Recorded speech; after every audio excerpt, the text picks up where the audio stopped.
The Backrooms pretty much goes to the sense of the uncanny. The uncanny is something that is scary, but because it tricks the mind. You could see this very quickly when you see things like when the main character, the man with the business, who was cosplaying a pirate for his business of selling furniture, he actually goes downstairs and finds extra switches on the power of his building, and he actually is able to walk through a room like it was a portal. And this becomes uncanny because he is able to see things that most people can't see. And this is actually kind of weird because the pirate version of him actually becomes a larger version of him. And that is very uncanny because of the way the character is shaped. The face is very disfigured and very crazy. And the way it's filmed like an indie film. You could probably compare it to Paranormal Activity because it's just being filmed on like a camcorder setting, where that's the way it's seen as. And pretty much throughout the story, it's just him deciding not to change. He was very abusive towards his wife, to the point where at the end of the movie, people thought that he had killed his wife or kidnapped her or done something of that sort. And that is something that most people are very just not good with. When you compare Paranormal Activity to the uncanny, and then comparing the Backrooms to the uncanny, it's because you're filming yourself to see things, to show people things that they won't actually be able to see anywhere else. Things that are scary, not exactly scary, but just weird. Things that make you feel uncomfortable. The therapist is actually the main character of the Backrooms. She, the person who was taking care of her in the cutscenes or the backstory of the movie, it actually shows her and her parent living under a building, and then the building gets knocked down. And there's a lot of weird things that go on, like the man who cosplays as the pirate for his furniture business. He actually brings his employees along, and this scene is happening during the 90s, and it is just very crazy because they take him and they say, okay, I want you to grab the rope and tie yourself. And then they put him through the portal or parts of the portal that's very far away from everything else. And then the furniture stacked up everywhere like some type of crazy person just put it there. And then throughout different parts of the film, he actually starts wearing the clothing that is left around the back rooms. And then closer to the end of the film, when the therapist starts walking into the back rooms because she is not able to find the cosplayer who cosplayed as a pirate for the furniture business, she actually is able to find him, but he becomes a very evil person. Not evil in the sense of hurting others, but choosing not to change.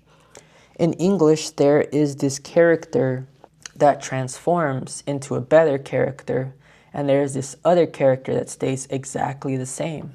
And the businessman chooses to be exactly the same, and he chooses to stay in the back rooms. And because of this choice, he believes he is safe. He believes he is safe in the back rooms, but he is quickly attacked by a backrooms copy of himself as the pirate.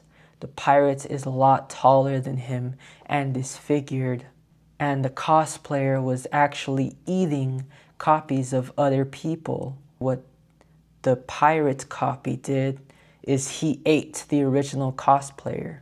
It was just very crazy. And then that is when the scene, but right before that, there is a scene where the therapist, she is forced to act as the wife of the cosplayer.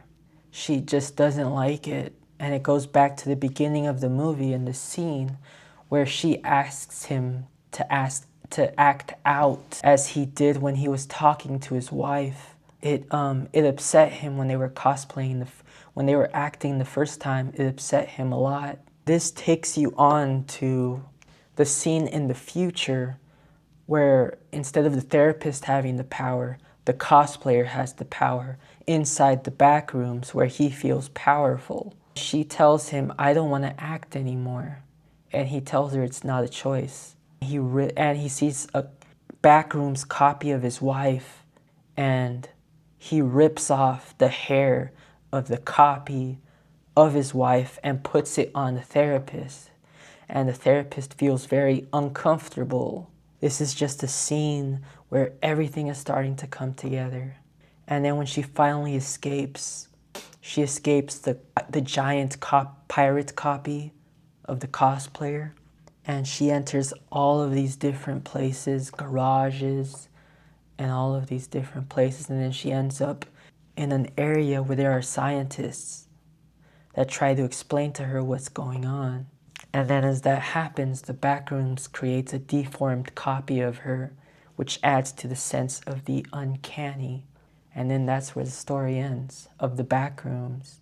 At least the first movie of the Backrooms, part 1.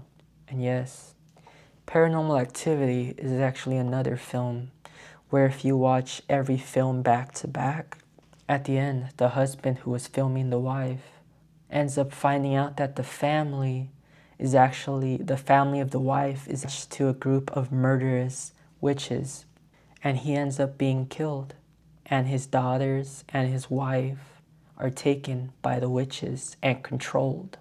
They believe it was some type of way of selling their soul to gain power and immortality. That's why the grandmother disappeared, because her daughter was sacrificed. And the daughter did not know that that was going on. That's what created the uncanny, because you don't expect to actually see that in broad daylight, or at least being filmed through a camcorder. And when you film things through a camcorder, it has this weird cassette type filter on it, which adds to the sense of the uncanny. That's about it. Thank you for watching this story.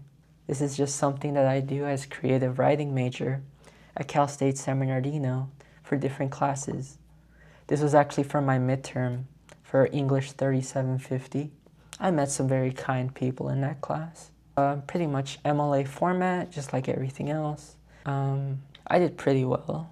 I wrote 5 pages, barely 4 pages and 2 sentences, and the works cited page.